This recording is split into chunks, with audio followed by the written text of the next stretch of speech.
Había una doble información sobre si era a las 7 o a las 7:30, por eso nos hemos retrasado un poquito. Yo creo que ya siendo las 7 casi y media, pues empezamos. Bienvenido a todos al Colegio de Arquitectos. Es una alegría que estéis aquí, que el salón la sala de exposiciones esté llena. En primer lugar, disculpar la ausencia de María José, que está de vuelta de Madrid en el tren y me pide que os traslade el agradecimiento a José María por estar aquí hoy. Y nada, yo voy a hacer la introducción y la voy a resumir en 2 palabras, ¿no? Siento agradecimiento y emoción. Agradecimiento porque darle las gracias a José María, porque en este tour que empieza de la difusión del libro Arquitectura Independiente, escrito por él, haya elegido este colegio para la presentación. La primera cita se da en Murcia, se da en esta casa, en la casa del Colegio de Arquitectos. Y agradecimiento porque leo textual las palabras que nos ha dedicado en este libro que se queda en la biblioteca, y dice: al Colegio de Arquitectos de Murcia, el origen de mis afectos y prácticas profesionales. Así que es un placer y un gusto que sea este el lugar. Y emoción, y ya voy a hablar de lo personal, porque yo formé parte de esos 20 años de Arquitectura Alicante. Yo he vivido esa práctica docente hace 20 años, no hace mucho. He vivido esos juris, talleres verticales, horizontales, talleres de invierno, visitas,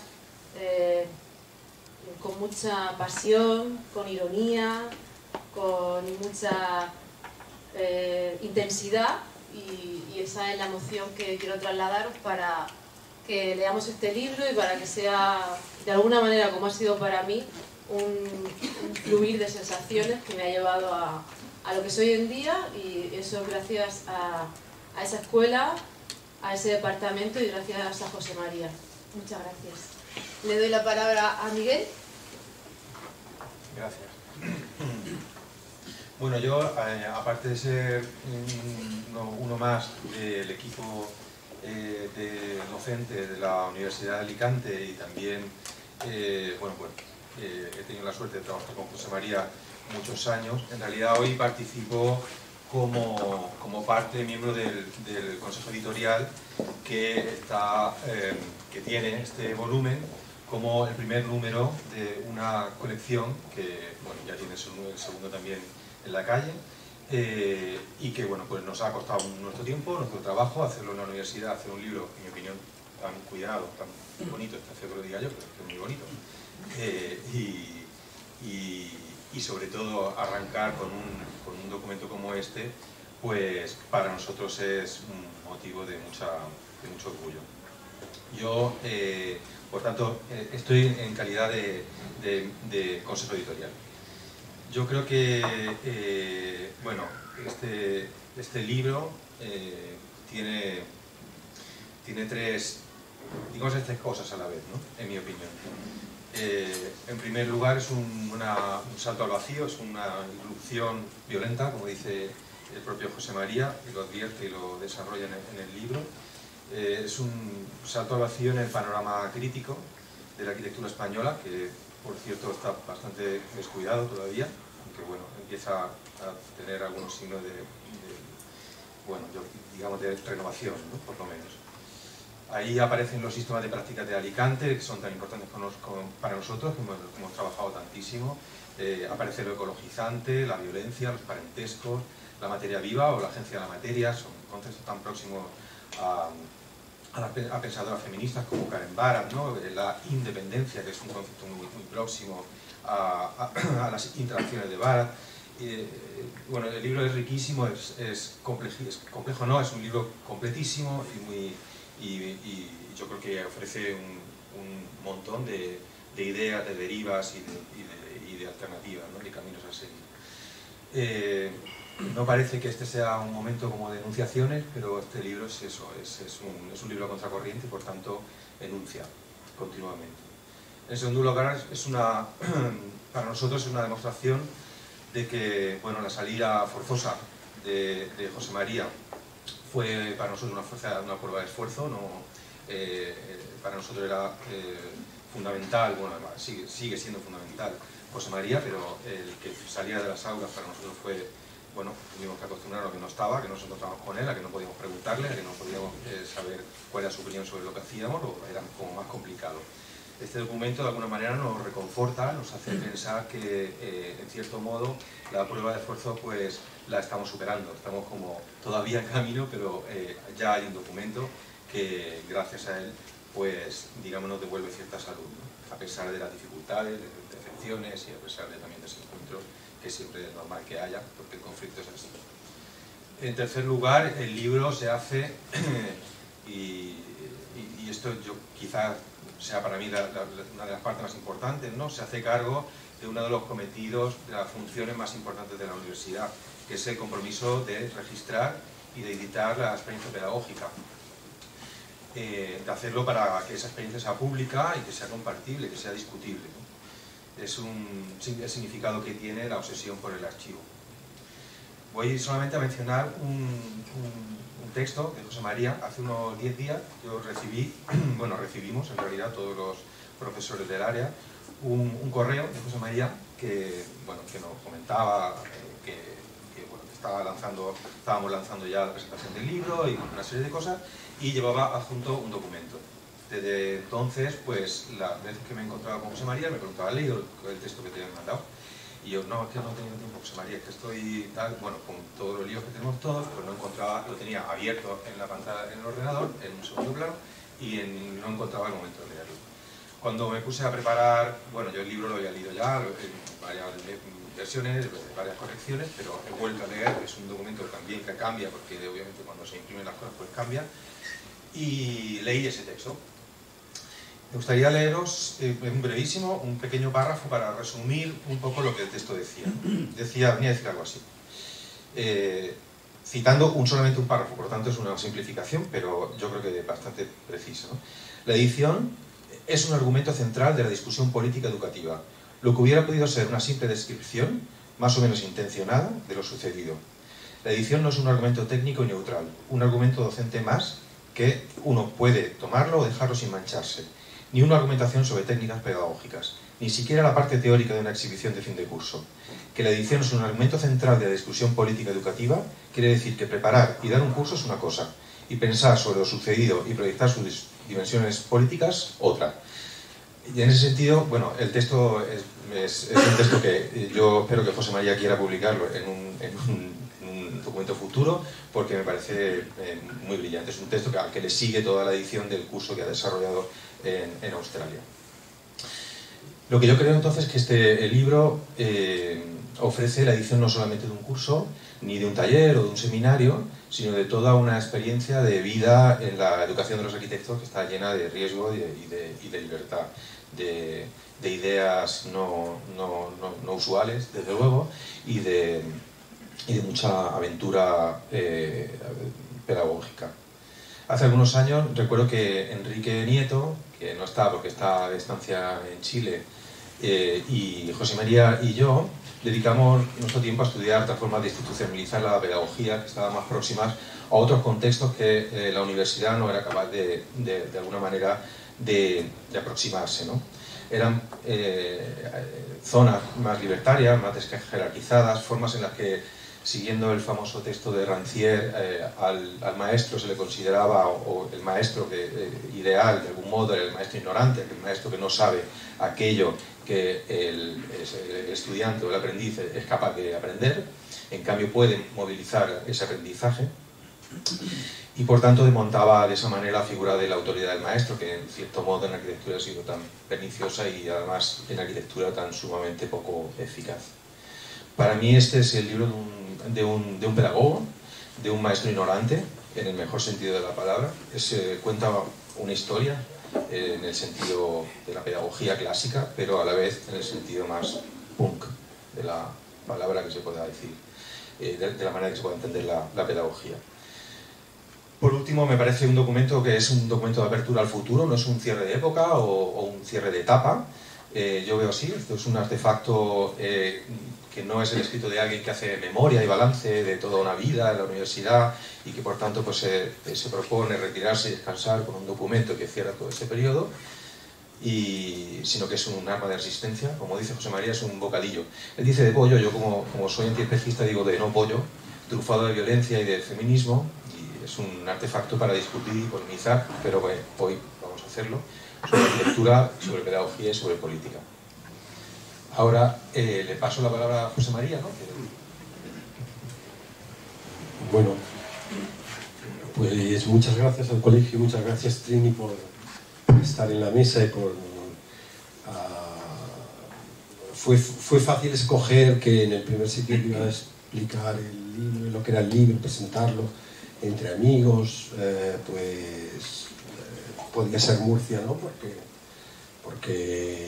bueno, como tú lo has dicho, está en los orígenes y ser fiel a los orígenes es una cuestión importante. Entonces, bueno, pues este libro, del que Mariajo, Pencho y Miguel acaban de hablar y ellos hablarán ahora, pues me parecía que tenía que explicarlo de una manera especial, ¿no? Y entonces es lo que he preparado y lo que voy a leer, ¿no?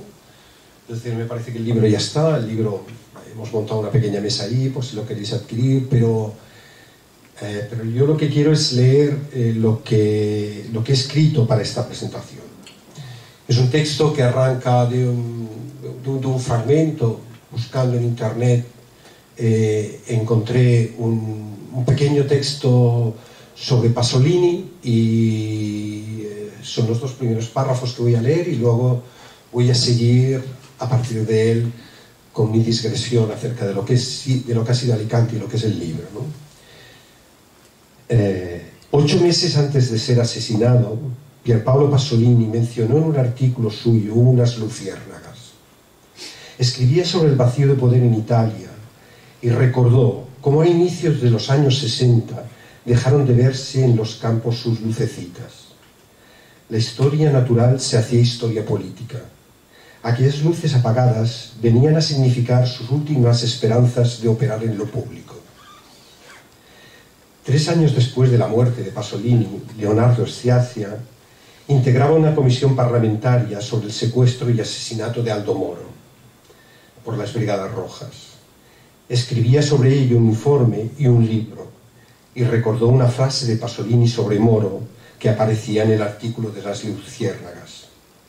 No pudo menos que comenzar su libro con esta epifanía. Anoche, saliendo de paseo, vi una luciérnaga en la grieta de un muro. Hacía al menos 40 años que no veía ninguna por estas tierras. El descubrimiento de aquel ejemplar le despertó el deseo de comunicarse con su colega muerto. Y, como si reanudara carteo, dirigió a Pasolini estas palabras: las luciérnagas que creías desaparecidas están volviendo. Anoche, después de tantos años, vi una. Y yo sigo. En 1997 empezaron a aparecer de nuevo luciérnagas en Alicante. No era que antes no las hubiera en España, o incluso aquí, en nuestro contexto, pero se veían poco porque su luz quedaba eclipsada y ocultada por la potencia patriarcal de los focos que emitía la arquitectura de las grandes estrellas. Eran luciérnagas que tenían nombre propio: Mariajo, David, Antonio, Sole, Juanma, Andrés, Joaquín, Laura. Emitían una luz tan delicada como novedosa, tan bizarra como fascinante. Pequeños destellos que aparecían como una celebración del amor y del conocimiento. Así sucede cuando aparece la luz de las luciérnagas. No solo nos dejaron fascinados a nosotros, que vivíamos estas epifanías en cada curso, en los proyectos fin de carrera, sino que atrajeron a todas aquellas otras luciérnagas que ni en Madrid, ni en Barcelona, ni en tantos otros sitios tenían la posibilidad de brillar. Se llamaban Izaskun Chinchilla, Nerea Calvillo, María Langarita, Andrés Jaque, Uriel Fogué. Desde entonces no hemos hecho otra cosa que cuidar que esas lucecitas no se apagaran nunca. Pero sobre todo hemos confiado en ellas y hemos mimado esa luz, por pequeña que fuera, porque ella tenía una potencia de transformación, de cambio, muy superior a la de la arquitectura de las grandes estrellas. No es un enunciado poético el que desarrolla aquí, es sobre todo un argumento político que se sirve de la poética para poder completarse. ¿Y cuál es el argumento? El argumento central del libro. En realidad son dos. Uno es que la escuela de arquitectura no es un mero reproductor de un saber que se perpetúa repitiéndose, sino un centro esencial para repensar y redefinir la arquitectura, para considerar las experiencias docentes como prácticas arquitectónicas reales y prácticas arquitectónicas de pleno derecho. Y dos, la imposibilidad de pensar su futuro sin la presencia activa de todos aquellos y aquellas, humanos y no humanos, que cargarán con las consecuencias. Este es el gran sentido cosmopolítico que, aprendiendo de Isabel Stengers, le hemos dado a la arquitectura. Nos gusta muchísimo el grito de guerra de Greta Thunberg cuando pregunta con descaro, con insolencia, a los que niegan sistemáticamente no solo el cambio climático, sino la necesidad de invertir medios en investigación. ¿Cómo te atreves? How dare you? ¿Cómo te atreves a pensar el futuro sin mí? Y nos gusta traducirlo en una pregunta clave. ¿Cómo te atreves a pensar la arquitectura que viene sin mí? Pero ¿quién es el que hace esta pregunta? Hasta ahora esta pregunta era privativa de la autoridad que procede de la experiencia.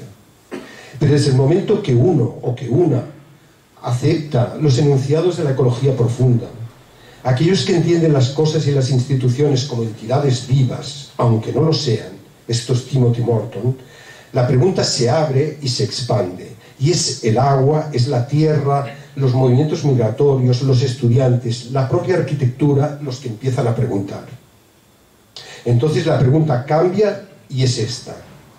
¿Tiene la agenda docente de la arquitectura que atender las grandes controversias medioambientales, el cambio climático, la pobreza y desigualdades sociales, el feminismo como ética, o solo tiene que seguir prestándose atención a ella misma?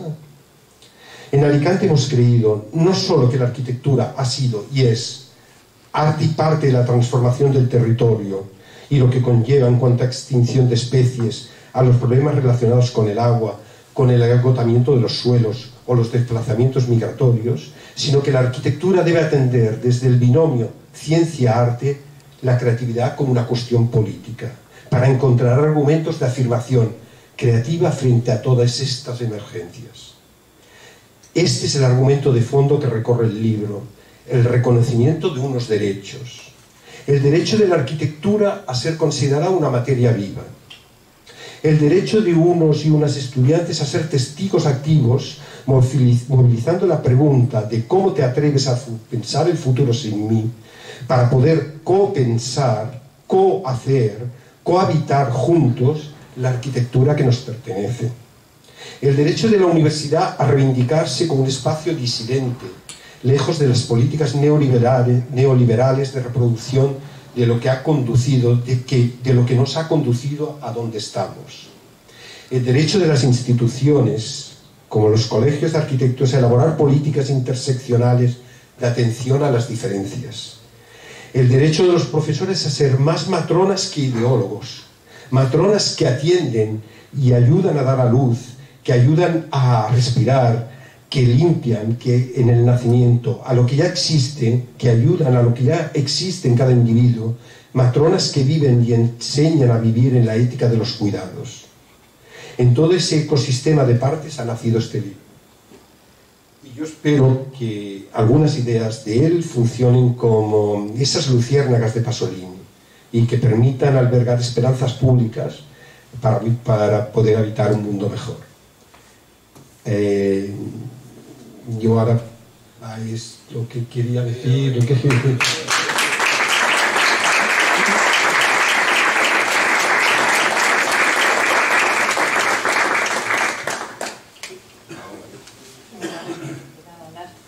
Ahora es bastante complicado hablar después de José María, pero bueno, he preparado un pequeño texto en referencia pues a más sobre lo llamado como sobre el privilegio experiencial de haber tenido parte en arquitectura independiente, ¿no? Y bueno, lo voy a leer un poco porque me parece que igual pues... Bueno, conocí a José María hace 20 años, cuando empezaba arquitectura como alumna en el 99, en Alicante. En aquel momento, José María, nuestro catedrático, en una de sus acertadas visiones, aceptó a confiar la docencia como profesora de proyectos para los 150 alumnos de arquitectura que empezábamos ese año en la asignatura de proyectos arquitectónicos, a la profesora matrícula de honor recién egresada de la ESAM, Izaskun Chinchilla, una de esas luciérnagas que ha visitado Alicante y ha formado parte de Alicante. Nosotros como alumnos no podíamos parar de escuchar todas aquellas reflexiones, deducciones y explicaciones que Izaskun nos contaba. Paralelamente, durante el mismo curso recibíamos la docencia de Lola Alonso y luego de Joaquín Albado, que nos explicaban y conectaban hacia el mundo del proyecto con unas reflexiones que debíamos contrastar con un intenso aprendizaje. A partir de ese año todo cambió para nosotros. Qué suerte la mía que José María asumiese la responsabilidad de juntar en el mismo aula, en la misma clase a la vez, a Andrés Jaque con Javier García Solera, o a Andrés Jaque con Antonio Avellán, o a Javier Peña con Manuel Collado. Qué suerte la mía y la de Trini, ¿no? Y la de todos los que estuvimos allí en ese momento, que aquellas intensas clases y ese entusiasmo arquitectónico que conseguimos adquirir en aquel momento, pues ha quedado para nosotros, ¿no? Yo siempre he sido como muy aplicada y aunque no conseguía entender ni una sola palabra de la complejidad de todas aquellas cosas que José María intentaba transmitirnos y que nos decía en algún pasillo de la universidad, yo no paraba de escucharlo, de leerlo, de pedirle correcciones y, aunque nunca fue mi profesor directamente, ya que él era el catedrático, José María veía mi cara de perplejidad cuando hablábamos y me decía, Mariajo, escríbelo. También mis compañeros mayores de carrera, como Javi Jiménez, que ahora es el director de Estudio Animal, o Carlos García, que también fue alumno de allí y ahora es el actual decano de la Universidad de Monterrey, o incluso Eka González, que también terminó allí arquitectura y es el director del IED de Madrid ahora mismo, me ayudaban y me decían, lee este libro y escríbelo, ¿no? Intentando ayudarme a entender qué era aquello que nos quería transmitir José María. Durante años, José María ha conseguido consolidar un equipo docente que ha conformado arquitectura en Alicante, lo que llamamos la AEA. Muchos arquitectos interesados en la docencia, como Federico Soriano, o como Eduardo Arroyo, Ángel Borrego, Manuel Ocaña, Álvaro Soto, Efren García Grinda, Cristina Díaz y tantas otras lucecitas, deseaban venir a Alicante. Digo deseaban, porque era un deseo, ¿no? lo que ocurría, como si de un lugar mágico se tratase, como de un auténtico privilegio, ya que la AEA se ha convertido en aquel espacio en el que poder desarrollar sus prácticas docentes tal y como a cada uno le pertenecía. Muchos profesores que han perdurado más años en la historia de la AEA y la fuerza colectiva de este equipo, liderada por José María, han cristalizado lo que es el modelo Alicante, visualizando un futuro que a día de hoy sigue fortaleciéndose sin parar, creciendo y teorizando sobre el legado que José María nos construyó. Profesores de este equipo, como el actual director Enrique Nieto, Miguel Mesa, Antonio Avellán, Juan Antonio Sánchez Morales, Javier Peña, Javier Sánchez Merina y tantos otros que seguramente pues me dejo, pues actualmente seguimos construyendo y repensando esas fuerzas ecologizantes que envuelven la AEA. Alicante, la AEA se ha construido con la libertad y la exigencia máxima a la vez. Digo exigencia máxima puesto que en la AEA la calidad de cada uno de los enunciados de cursos de proyectos se revisaban constantemente cada viernes, como decía Izaskun, cada viernes del mundo. Antes de clase, en reuniones de claustro, que se terminaban de celebrar y argumentar en la comida de los viernes, donde todos los profesores de proyectos remataban las impresiones en la comida. Algunas veces con argumentos muy empáticos y otras veces muy tensionados, ya que José María siempre nos ha llevado al límite de nuestras posibilidades, para conseguir lo mejor de cada uno de nosotros y para extremar la radicalidad de sus aceptadas visiones y fichajes. En esas revisiones de curso, que se fortalecían por un duro trabajo en el que se ponía en crisis desde la metodología docente, la pertinencia de los enunciados, la redefinición de la arquitectura y se volvían a reescribir según iba avanzando el curso, el contexto cultural o el momento político en el que nos encontrábamos. Incluso una vez puestos en práctica con los alumnos, se volvían a redefinir esos enunciados, reeditando siempre para ese futuro de la arquitectura que de una forma pública luego se terminaba de construir con los alumnos. Y también se revisaron esos encuentros docentes en unos encuentros docentes que José María se esforzó por organizar, como por ejemplo la parada de proyectos, donde profesores de todas las universidades del mundo venían a la Universidad de Alicante a pensar cómo se enseñaba arquitectura y sobre todo para hablar de arquitectura, que pensábamos que era como una forma, bueno, José María pensaba que era necesario, ¿no?, hablar de arquitectura. Bueno, en el 2008, no sé si me estoy alargando mucho, ¿no? En el 2008 acabé arquitectura siendo la primera matrícula de honor oficial de la Universidad de Alicante y José María inmediatamente me llamó por teléfono y me dijo: Mariajo, ya no puedes parar ahora ya que acabas de empezar. Y al día siguiente de terminar la carrera me dijo: tienes que escribir más.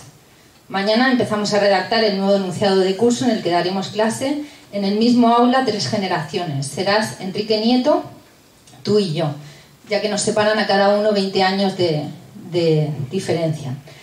Y allí terminé de entender de qué hablaba José María y por qué las cuestiones de género, la ficción, el antropoceno, los insectos, las raves ilegales, los mayores, lo poshumano, la tecnociencia, la cultura o la cosmopolítica debían aparecer en nuestras agendas de arquitectura y sobre los inicios de lo que luego José María definiría como arquitectura ecologizante. A partir de mi iniciación en la docencia creí que la mejor respuesta que podía darle a nuestro catedrático era seguir devolviendo a la arquitectura y a las universidades la misma intensidad y pasión que él me había enseñado durante la docencia del proyecto, pudiendo soñar dónde seguir siendo profesora en espacios docentes donde he podido continuar la práctica de la docencia del proyecto, como profesora en la unidad docente de Iñaki Ábalos en Madrid, o durante mi estancia en la IEA de Londres, o en la Universidad de Sungsil en Corea, donde estuve 3 años. En esos espacios académicos siempre me preguntaba a otros profesores cuándo era el momento en el que íbamos a revisarnos los enunciados, cuándo íbamos a criticarnos los enunciados, cuándo íbamos a hacer esas reuniones en las que hablábamos de los alumnos, o en las que hablábamos de arquitectura, o en las que repensábamos si lo estábamos haciendo bien o si estábamos enseñando esa nueva metodología correctamente. Y solo me respondían con eficacias de baremos de notas, en los índices de aprobados, tablas de estadísticas, que solo miran cuestiones burocráticas y puramente neoliberales, y que borraban cualquier ápice de pensamiento arquitectónico y que convierten al profesor en un mero empleado al servicio del alumno que pasa a ser un cliente. Entonces, ¿qué pasó con el alumno actor? ¿No? Es algo que creo que es un texto fundamental que aparece en el libro de José María, que además aparece como en las páginas centrales como prioritario, que creo que es muy interesante si tenéis la oportunidad de leerlo. Bueno, pues nada más, simplemente pues después de estos años he tenido la oportunidad de volver a Alicante y desde 2015 he podido volver a disfrutar del privilegio que supone ser profesora en la AEA, pues donde seguimos construyendo, como decía antes, desde la arquitectura que nos pertenece y donde además se sigue construyendo esa cantera de profesores que siguen deseando saber sobre la AEA a través de la experiencia del Proyecto Cero. Solo se me ocurre dar las gracias pues, a los editores por el gran esfuerzo y darte las gracias, José María, por esa confianza que depositas a los que amamos la arquitectura, por el nuevo esfuerzo que te supone hacer este libro y por tu nuevo acierto visionario de repensar los retos de la arquitectura del futuro. Y sobre todo por el privilegio de poder acompañarte aquí en esta mesa.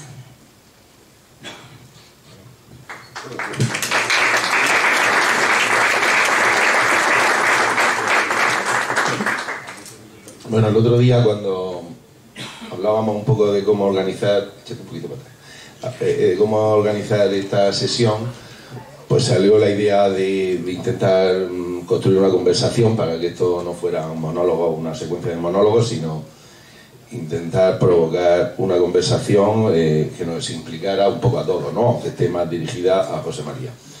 Entonces yo he preparado una serie de preguntas, bueno, tengo 5, pero creo que no dará tiempo a verlas todas, o atenderlas todas, pero bueno, son como el intento están basadas en el texto, salen directamente de la lectura del texto.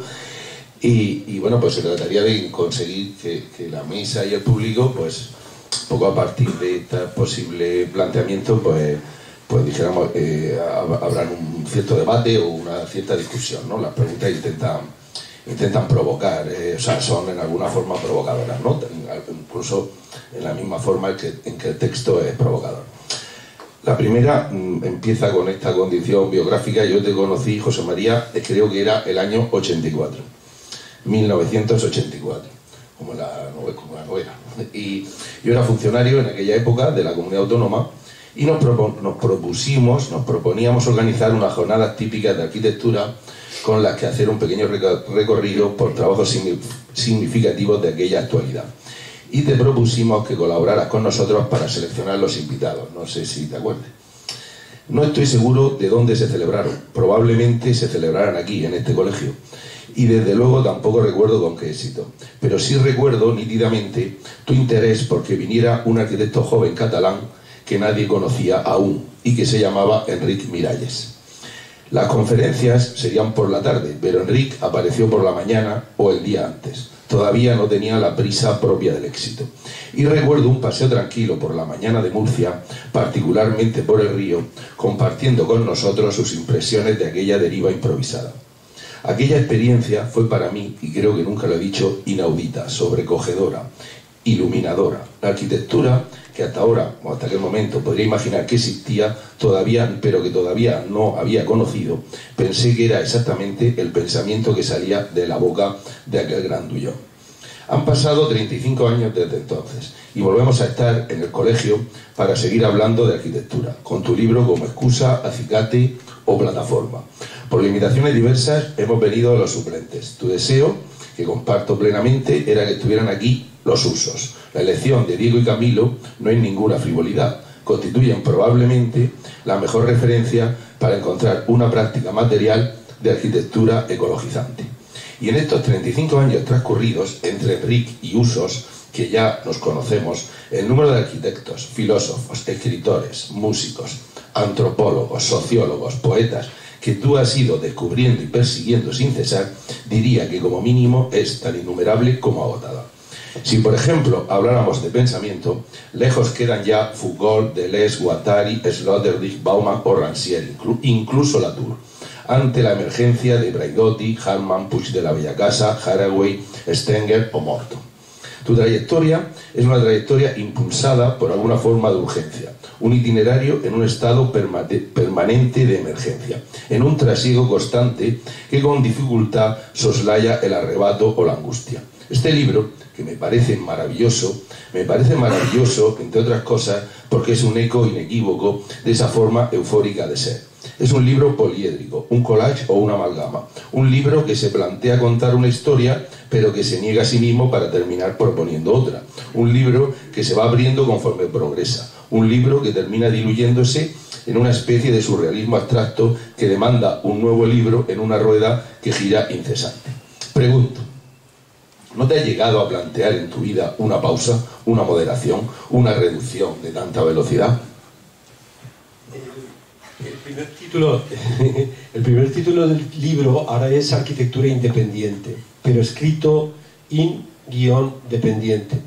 Pues es una palabra complicada de usar en este momento con todo lo que está pasando, pero bueno, reconozco que yo la puse antes, digamos, que los últimos acontecimientos, pero me parecía que era como muy bonito utilizar esta manera de nombrar a la arquitectura, que a su vez es independiente y libre de determinadas constricciones y de determinados contextos en los que nosotros estamos trabajando y en los que nos sentimos tan libres y tan productivos, y a la vez utilizar la palabra in-dependiente, es decir, implicada y inserta en en las controversias inmersa en las turbulencias del momento. Pero lo que quería decir es que el primer título del libro era Arquitectónicamente enfermos. Arquitectónicamente enfermos porque yo creo que algo de eso hay, que algo hay de estar arquitectónicamente enfermos. O sea, yo creo que la manera como nosotros nos relacionamos con el trabajo, con la docencia, tiene algo de felizmente enfermizo, ¿no? Es tan exuberante, tan poliédrica esta profesión que creo que encontraríamos pocos argumentos en otras profesiones que fueran equiparables a lo que está ocurriendo en la arquitectura. Yo antes hablaba de esa creatividad, es decir, desde el binomio, es decir, debe atender desde el binomio ciencia-arte la creatividad como una cuestión política. Y este binomio no me lo he inventado yo, quiero decir, es ese binomio que está en las discusiones de los filósofos contemporáneos, de los antropólogos contemporáneos, etc. Pero a lo mejor nosotros, sin saberlo, nosotros estamos profundamente inmersos en este binomio ciencia-arte, ¿no? Es decir, la arquitectura para muchos tendría algo de condición como próxima al mundo del arte, y para muchos otros tendría como esa, y en su origen, digamos, desde los politécnicos, la condición relativa a la ciencia y a la tecnología, ¿no? Y yo supongo que esa esquizofrenia es la que me impide, digamos, parar. Es así de claro el asunto. Bueno, yo creo que, ¿no?, que podemos también, todo el que quiera participar, opinar, lo que sea, que lo haga. Yo, si no, pues avanzamos, no sé si os parece, pero quiero decir, abrir un poco a la opinión de todos. Paso a la 2. Venga, dice, este libro tiene por objeto principal, o al menos inicial, dejar escrita la experiencia docente de Alicante, lo que Torres Nadal llamará el procedimiento de Alicante, concebido como un sistema de prácticas determinado, que José María intenta y consigue describir, definir y precisar. Son muchas las partes del texto en las que me veo retratado con una precisión que yo sería incapaz de alcanzar. Y estoy de acuerdo completamente en esa afirmación rotunda, que casi suena a afrenta, de que todo lo que yo pueda ser no se lo debo a la arquitectura, sino a la universidad. En este sentido, creo que el libro contiene una realidad y una verdad. Ahora bien, toda la reflexión se desarrolla a partir de un principio, que las prácticas docentes, lo ha dicho antes Maríajo, al menos las de Alicante, son prácticas arquitectónicas de pleno derecho. Un pequeño descubrimiento que se extiende por otros espacios docentes y que termina emergiendo en lugares como el Pabellón de España en la Bienal de Venecia. Por tanto, las reflexiones articuladas de José María, todas ellas expuestas y compartidas en espacios universitarios y referidas en su mayor parte a la propia docencia, también deben reconocerse o interpretarse como una reflexión arquitectónica dirigida a la expansión o subversión del núcleo teórico de la propia arquitectura. Las prácticas alicantinas desarrolladas y consolidadas con el tiempo pudieran haber adquirido un cuerpo, una consistencia con una personalidad propia, subjetiva y específica, del que los agentes implicados podemos y debemos hacer propio. Será la arquitectura que nos pertenece, aquella en la que creemos, con la que nos identificamos y por la que colectivamente luchamos. Una arquitectura que finalmente será ecologizante, pero que en todo momento mantiene una posición contingente y disidente, que resumiremos en el término usado por el propio José María, contraarquitectura. Alicante va a la contra, y así creo que ya es reconocida en muchos entornos docentes y profesionales. Ir a la contra genera tensión, violencia, una violencia que el propio texto reclama para que la arquitectura que nos pertenece suceda. Existe pues un otro, existe quien no pertenece, existe o se provoca una confrontación, que el texto quiere situar en el contexto del agonismo de Chantal Mouffe, soslayando el más directo antagonismo. Pero sea como sea, creo que nos ha faltado, y me incluyo, medir la reacción de la hegemonía, la del poder establecido, la del pensamiento consolidado cuando percibe los movimientos de desestabilización. Y creo que no tenemos bien valorado el recelo que genera la simple sospecha. Creo que no terminamos de tomar conciencia del alejamiento, la desconsideración, la marginación, el apartamiento que se moviliza en secreto, discretamente, la exclusión del poder y sus entornos, porque el poder, no nos engañemos, no está aquí, está allí. Nuestra deserción nos marca y nos aleja más de lo que nos gustaría. La arquitectura que nos pertenece creo que está consentida en un espacio dado, pero conscientemente neutralizada, coaccionada, sujeta para cualquier otro contexto. Abundan los ejemplos que ponen de manifiesto un rechazo muy claro a toda arquitectura en la que se reconozca un compromiso político, ecológico, feminista, etc. Hablas de instalarnos en la fractura, pero creo que eso es imposible, que estás en un lado o en otro. Y si esto fuera así, la pregunta sería ¿cómo romper ese confinamiento? ¿Hasta qué punto no se requeriría alguna forma de asalto?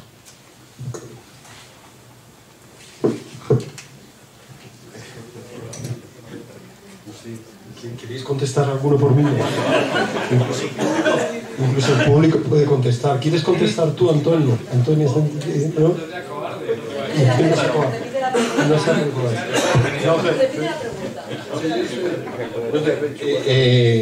el capítulo número 2 del libro dice, explica una frase que es: estamos instalados en una mudanza. La imagen de la mudanza es una imagen que yo he usado con cierta frecuencia, a lo mejor porque me he movido mucho entre Murcia y Barcelona durante tantísimo tiempo, dando clase allí primero, y entonces y con el estudio aquí, o luego Alicante, Murcia, etcétera, en un momento determinado Madrid. Es una imagen que a mí me atrae muchísimo, porque ese es el momento en que lo tienes todo delante tuyo, pero no sabes dónde está absolutamente nada, ¿no? Entonces es una relación con tus pertenencias muy extraña, y me parecía que, siempre me ha parecido que es una posibilidad de repensarnos, es decir, el hecho de estarnos mudando, creo que nos puede ayudar a pensar esto que tú me estás preguntando. Yo creo que cada vez soy menos ambicioso, por decirlo así, o sea, creo que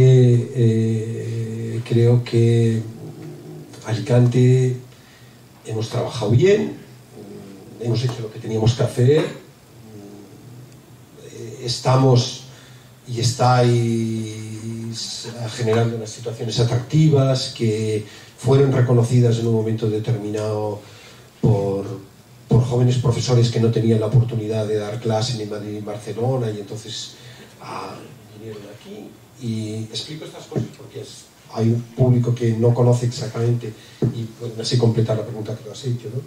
Es el caso quizás con de Nerea, de Jaque, que ahora están pues, en Princeton, en Londres, etc. Y esto pues, ha sido, digamos, un motivo de orgullo muy grande, el poder acogerlos y el que ellos de alguna manera reconocieran y ellos y ellas reconocieran la importancia que había tenido el hecho de su paso por Alicante, ¿no? Pero a mí lo que me gusta mucho del segundo capítulo es un verso de Lorca, que es el que da título al libro, ¿no? Porque queremos que se cumpla la voluntad de la tierra que da sus frutos para todos, ¿no? Este verso de Lorca me parece que es el primer manifiesto ecologizante, porque queremos que se cumpla la voluntad de la tierra que da sus frutos para todos, ¿no? Yo creo que aquí en este verso, es decir, el poeta René Char decía que siempre el poeta y el verso, aunque se equivoquen, siempre tienen razón, ¿no? Es decir, es como los estudiantes, aunque se equivoquen, aunque no la acierten, siempre tienen razón. Esta ha sido la consigna con la que hemos trabajado en Alicante. Yo creo que es una gran consigna. Y entonces yo creo que Lorca, además de no equivocarse, tiene razón, ¿no? Porque queremos que se cumpla la voluntad de la tierra, que da sus frutos para todos. Yo me atendría a que lo que ha ocurrido en Alicante es una cosa que es muy germinal, que no hay que tener como ninguna prisa en que dé como sus resultados. Ahora están apareciendo esta situación interesantísima, y es que están empezando a venir a Alicante a hacer el proyecto de fin de carrera estudiantes que reconocen que solo aquello que quieren hacer lo pueden hacer en Alicante, porque en Alicante hay como los márgenes de libertad y sobre todo los márgenes de acompañamiento para que ellos puedan hacer este tipo de situaciones, ¿no? Y esto me parece que es un salto cualitativo muy pequeño pero muy interesante. O sea que no creo haberte contestado la pregunta, pero me ha servido para explicar otras cosas, ¿vale? Sí, no me estás contestando a la pregunta, ¿no? Pero bueno, yo voy a seguir haciendo preguntas y tú contestas otra vez, así tú vas contestando lo tuyo. También funciona, ¿no? Como eso se admite, ¿no? Hasta que diga, y cuando queráis cortamos, no sé. Una más, venga, una más. A ver, esto lo leo, esto lo pone el texto tal cual. La arquitectura, vamos, o sea, también se trata de entrar un poquito en materia, ¿no? La arquitectura debe ser una práctica atenta al habla de las especies. Los árboles tienen cosas que decir, los animales tienen cosas que decirle. Pienso, bueno, esto lo pongo yo entre comillas, pienso en las imágenes recientes de los peces del Mar Menor suicidándose en sus orillas pareciendo que hablaran. La arquitectura debe saber escuchar, lo pone tal cual. Hablamos pues de una nueva comunicación que va a necesitar un lenguaje compartido. Pero yo creo que todavía estamos lejos de practicar con soltura aquel lenguaje con el que las cosas se comuniquen con la arquitectura, a través, imagino, que de nuestra mediación. Se puede entender más o menos la discusión actual sobre el realismo especulativo o la propuesta más concreta de Graham Harman de una ontología orientada a objetos, pero creo que los trabajos de Tom Wiscombe, David Rui o Mark Foster Gage, que serían los arquitectos más reconocidos como exploradores en esta dirección, están lejos del tipo de prácticas en las que pensamos cuando hablamos de una arquitectura ecologizante o como materia viva. Conforme el libro avanza, parece que se fuera imprimiendo de rabia, de energía y que se fuera transformando, transmutando hacia alguna forma de delirio que creo que se manifiesta con su máxima intensidad en la declaración de los derechos de la arquitectura con la que el libro prácticamente acaba. Pero un poco antes aparece una carta de amor de la tierra a la arquitectura, donde te sientes capaz de dar voz a sus reproches. O sea, Gaia o la tierra, por su mediación, por tu mediación, le habla a la arquitectura misma. ¿No será un poco exagerado o precipitado? Me pregunto. En todo caso y en todo lugar, es un tiempo en el que es común y extendido el deseo de entender que se traduce en muchas inquietudes. ¿Cómo se puede aprender el lenguaje de las cosas? En un parlamento de las cosas, ¿cuántas lenguas se reunirían? O aún más difícil, ¿cómo acceder a las conversaciones entre las cosas? ¿Cómo participar del encuentro entre las cosas sin autoridad? Aprendiendo de Las Vegas, como muy bien se analiza en el libro, constituyó un eficaz torpedo dirigido a la línea de flotación de la modernidad y sin duda, tratándose de una práctica docente e investigadora, resultó clave en las transformaciones posmodernas que sufrieron las prácticas arquitectónicas de aquel periodo. La pregunta resumen sería, ¿no estará aún por realizarse el aprendiendo de algo hoy que orientara con más claridad una nueva arquitectura como materia viva?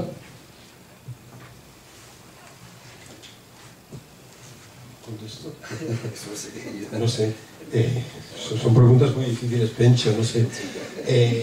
Lo que se me ocurre decir es que la contestación, lo que yo creo que he leído y lo que dice el libro, es que la contestación no está en nosotros, sino que está en mi nieto que tiene 10 años, que está en mi nieto que tiene 8, mi nieta que tiene 10, nuestros nietos, está en Juanma, está en él, está en todas estas personas que nos están oyendo, en tanto nosotros hagamos una cosa, y es dejemos de generar ideología para ser sus matronas. Yo, estando en Sydney, descubrí, digamos, la figura de la matrona frente a la ideología del profesor. Y la imagen de la matrona, que surgió en una discusión, me pareció alucinante, porque me pareció ser matrona es ayudar a que aquello que tú tienes dentro, aquello que está dentro de ti, aquello que está dentro de alguien, nazca, a cuidarlo, a mimarlo, a limpiarlo, etcétera, etcétera. Que te ayude a alguien a respirar, que te ayude, digamos, a generar un tiempo, etcétera, etcétera. Y esta imagen de ser profesor matrona, en lugar de ser profesor ideólogo que trata de explicarte su experiencia, que es una experiencia ya caduca, desde el momento mismo que digamos que la citas y que la nombras, es una experiencia caduca, es una experiencia que por estar hecha ya deja de tener interés, o que trata de transmitirte una historia con un criterio de autoridad, solamente puedes montarse desde el reconocimiento de que aquella persona que tú tienes enfrente tuyo, que tiene pues 60 años menos que yo y 50 menos que tú, pues esa es la persona que va a construir unos argumentos, y sin necesariamente ella saber lo que los está construyendo, que tienen que ver un poco con todo lo que nosotros estamos manejando aquí. O sea, todo esto de aquí, alguien podría decir, yo tengo un amigo que me dice, todo esto es humo, José María, y tiene razón, todo esto es humo, pero a la vez es realidad. O sea, es decir, esta doble condición ambigua en la que nosotros nos movemos es una realidad muy potente, donde las cosas existen y a la vez dejan de existir. ¿Qué quiere decir? Cuando yo escribí, dije, la arquitectura es una materia viva. Entonces, de pronto lees, por no citar y ser pedante, pero lees Timothy Morton y dice la profundidad del argumento ecológico consiste en reconocer que las materias son elementos vivos, aunque no lo sean, ¿no? Entonces dices, hombre, esto está coincidiendo con eso. ¿Y qué quiere decir exactamente? No me lo preguntes mucho a mí. Yo no te lo voy a saber contestar. No creo que tú debas tampoco contestarlo. La pregunta siempre está en el otro, digamos, en el que viene, en cómo viene, en cuándo viene, etcétera, etcétera. Me parece que esta sería un poco la manera de entender este libro, ¿no? Es decir, si este libro acaba, por ejemplo, diciendo, por ejemplo, los derechos de la arquitectura, voy a leer algunos, ¿eh? Derechos de la arquitectura, derecho número 4, puede ser que las galaxias choquen y aún así siempre habrá algún arquitecto que intente una arquitectura cúbica.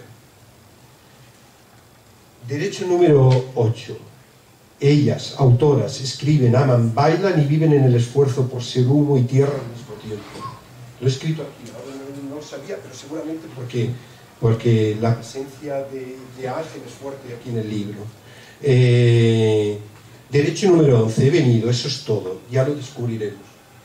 Derecho número 13, el mejillón y el conocimiento arquitectónico natural. O sea, a veces decimos las cosas sin saber lo que decimos para poder pensarlas luego. Yo creo que esto lo hemos hecho siempre en Alicante. Tú dices una cosa y luego tienes que pensar sobre lo que has dicho. Entonces, yo creo que esta es una manera de proceder, ¿no? No sé, yo creo que está bien aquí, ¿o qué? ¿No? José María. Sí. Yo, bueno, anoche está la matrona y ahora hay una figura, que pues la matrona es así como oficial, pero hay una figura que es muy controvertida, que no sé cómo se escribe, cómo se pronuncia bien, pero se llaman las doulas o algo así. Doula. Pues la doula es como un poco radicalizar la condición de matrona, creo, porque, digamos, establece como un contacto más estrecho con la madre. No científico, sino, dijéramos, más... Lo digo porque... No, para mí ha sido muy importante descubrir esto, enunciarlo y escribirlo. Es decir, el paso que supone el reconocimiento de que la autoridad ha dejado, digamos, de ser algo que es tu experiencia, tu conocimiento, tus libros, etcétera, etcétera, para pasar a ser algo, digamos, que tú compartes, y digamos que el conocimiento, digamos, es algo que está dentro de ti. Y luego que tú haces es, digamos, generar este tipo de asistencia, este tipo de acompañamiento, que es cohabitar. Pues eso he explicado, digamos, este enunciado tan de Heidegger de habitar, pensar, construir. Es decir, aquí se traduce en cohabitar, copensar, co-construir, ¿no? Que me parece, digamos, que sería su traducción actual. No, porque tú hablabas, o sea, lo que preguntaba era espacio de aprendizaje, ¿no? Básicamente, ¿no? Igual que se aprendía de Las Vegas, o yo diría que, bueno, sí, mucha gente, ¿no? Que el siguiente texto importante fue el libro de Kurgan sobre Nueva York, el de New York. Yo creo que hoy la mirada está en la relación con lo natural, o sea, digamos, sobre todo en la disolución entre esa polarización, esa dicotomía entre lo natural y lo artificial, que era el enunciado moderno como más importante y que ha quedado completamente desmontado, ¿no? Y yo creo que precisamente ahí es nuestra relación con los animales no humanos, nuestra relación con los ecosistemas, nuestra relación con los climas, el clima, el cambio climático, nuestra relación. Yo creo que ahí es donde la arquitectura verdaderamente, y por eso el libro todo el rato tratando de explicar cómo la arquitectura es una mediación ecologizante, es una manera de mediar en ese contexto que además no tiene límites, porque volviendo a la primera pregunta, creo que la de los límites, en realidad el problema es que todo es límite, ¿no? Vivimos en un espacio liminal, ¿no? En el que no hay nada realmente definido, ¿no? Es complejo, muy difícil, ¿no? Saber en qué lado está uno, ¿no? Y desde luego los límites además ni siquiera son estables, están completamente en un régimen fluido, o poroso incluso, que se lo digan a la gente que está en medio Mediterráneo, ¿no? Donde está esa frontera. Yo creo que es ahí, ¿no? Donde está yo diría que bueno, este libro lanza de una manera muy clara esas preguntas, ¿no? Pero desde luego el espacio de aprendizaje está ahí. Hoy en día no tenemos una relación con la naturaleza en la que por un lado está lo antropológico y por otro lado lo cosmológico, y entonces la observamos, la miramos, la interpretamos y operamos en ella, ¿no? Ya sea con arquitectura, ya sea con ingeniería, o ya sea simplemente con la técnica literaria, yo qué sé, ¿no? Pero ese es el gran tema, ¿no? Por eso, en el libro, desde luego, las bibliografías que se mencionan, que son muchas, yo diría que el 90% tienen que ver con esa cuestión concretamente, ¿no? Por eso yo creo que ese es el tema, ¿no? Ese es el lugar.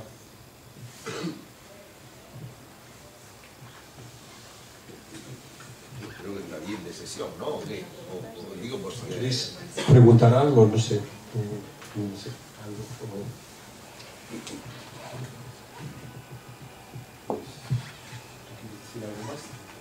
No sé, ¿queréis que sigamos? No sé, lo que ¿Tienes queráis. alguna pregunta más? No tengo más, pero no sé, me parece que yo preferiría que hubiera más participación o no sé, un poco más de... Llevamos una hora. Porque desde los párrafos ya Bueno, lo que queráis.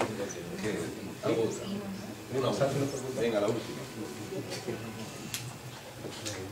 Bueno, pues a ver, otra preguntita. Vamos a ver, sí, a ver cómo me sale esta. Sí, esta, venga, dice así. Dice, suele ocurrir que cuando un capítulo de un libro acaba con preguntas, el autor intenta responderlas en el siguiente. Aquí no. Aquí un capítulo acaba con unas preguntas y el siguiente con otras. Supongo que forma parte de la condición de materia viva que probablemente el propio libro constituye. Voy a leer el final del capítulo 4 y te voy a preguntar si parte de la respuesta hay que buscarla en las prácticas arquitectónicas que referencias a continuación, o se trataría de descubrir unas respuestas radicalmente novedosas. Tu propio trabajo, estas prácticas que aparecen a continuación del capítulo 4, son tu propio trabajo, el de Jaque especialmente, Thomas Twite, lo digo por la gente, ¿no? Radio Boy, TAC, María Jerez, Marina Fernández, Frufru, François Roch y Usos. ¿Conforman algún tipo de conjunto o sistema material? Sería la pregunta. ¿O constituyen vectores de desujeción ajenos y dispersos? El texto que precede a esto, que me parece particularmente complejo, es: la comunicación, la información y la desmaterialización de los intercambios indican una nueva fluidez de lo real, que a primera vista se ha desprendido de la pesadez. Atravesamos esa noticia y construimos una forma. En esa apariencia hay un maleficio, un encriptamiento, una pesada materialidad, una perversión. Nunca, como ahora, hemos estado tan a merced del objeto. ¿Cómo construir también esa noche de las realidades, ese lado oscuro de las cosas? ¿Cómo incluir también en esa forma que esas materialidades tan singulares son una contraarquitectura y no nuevas formas de construcción de lo mismo? ¿Cómo incluir en esos objetos que celebran con alegría vivos colores y ricas expresiones una nueva materialidad, el final de una política de sujeción o de unos cuerpos a otros?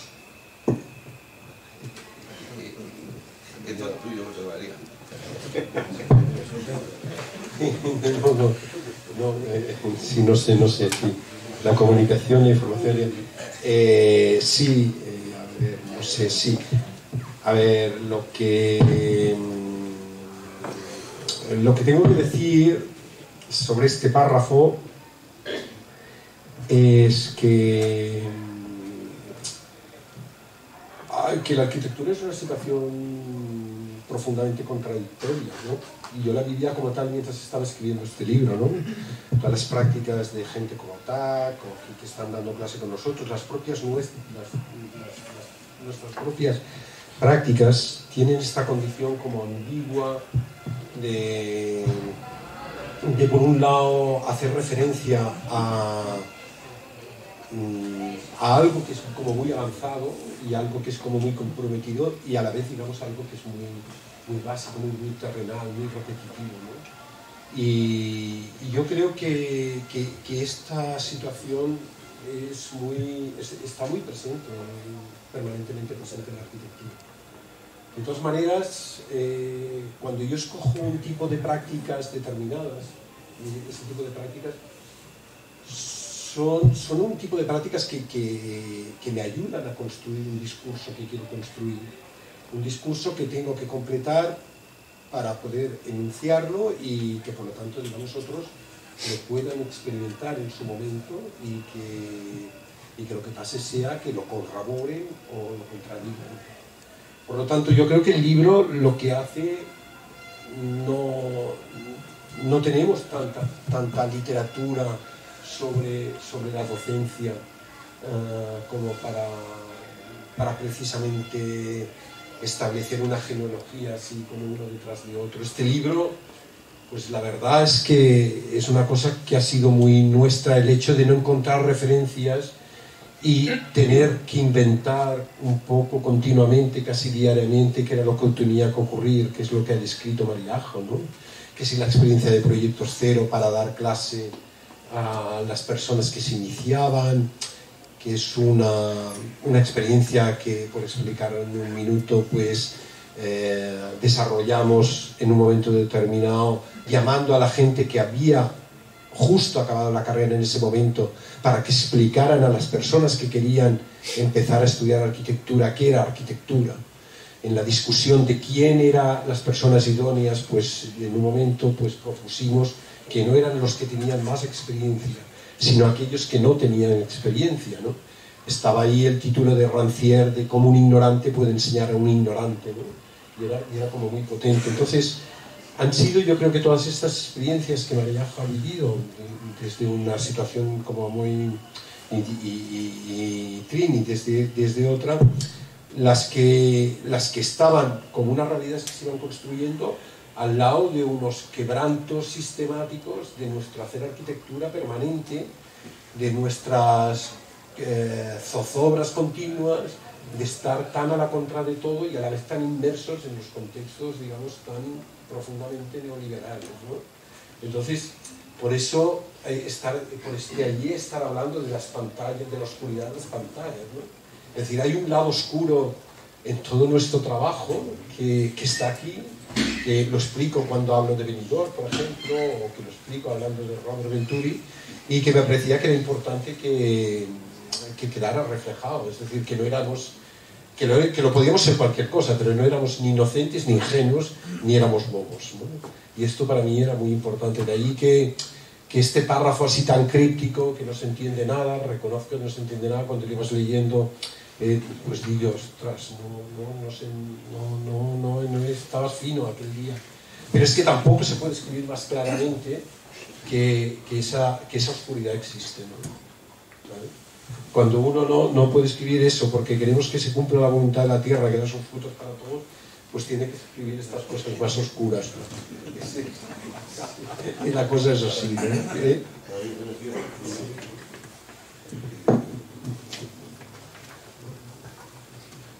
¿Alguna pregunta más? ¿Alguna observación? ¿Alguna sugerencia? ¿Algún comentario? José María, le tenemos aquí. Vamos a aprovechar la oportunidad. Bueno, te pregunto yo una cosa, que así como de querer ser un poco un espía de tu vida ahora, ¿no? Cuando hablas sobre el autor, un escrito, un concurso y un proyecto al año. Cuéntanos la actualidad. Pues mira, esta frase es una frase que yo aprendí de una persona entrañable que era Aníbal Torregrosa. Y él decía, ¿tú te has fijado en el currículum de Alejandro de la Sota, que solamente hace un concurso al año, da una clase al año y hace un proyecto al año, y no como tú, que no paras de hacer concursos, no paras de hacer no sé qué escrito, no paras de hacer, bueno, yo y todos, ¿no? Entonces decía, tienes que aprender de él, ¿no? Y entonces me pareció que ahora para despedirme, pues tenía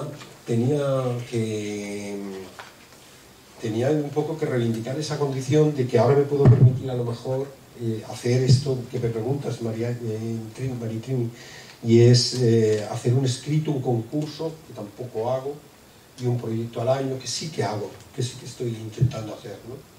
Y lo que estoy haciendo ahora, pues bueno, continuando con una pregunta que ha hecho antes Pencho, es seguir trabajando, pero como en una dimensión más lúcida, yo creo, en una dimensión así como más sensual, como en una situación más placentera, que si me voy a un viaje con mi maleta al sudeste asiático y estoy 4 meses por allí, que si me voy a Sydney y estoy 4 meses dando clase allí, que si escribo lo que ha citado Miguel Mesa, es decir, como edición y como reflexión que me parece importante desarrollar, que si estoy pensando que mi casa se convierta en una residencia de artistas, de arquitectos, de jóvenes arquitectos, porque yo tengo necesidad de esa situación. Al final, digamos, o sea, un poco lo que estoy haciendo es, no sé, seguir viviendo, ¿no? Bueno, pues una vez más muchas gracias y nada más, agradecerte de nuevo, agradecimientos y la emoción que transmites, muchas gracias y nada, tenemos ahí una cerveza, un vino, podemos hablar, seguir comentando y unos libros para que lo llevéis a casa y podéis seguir metidos en este libro, se puede comprar.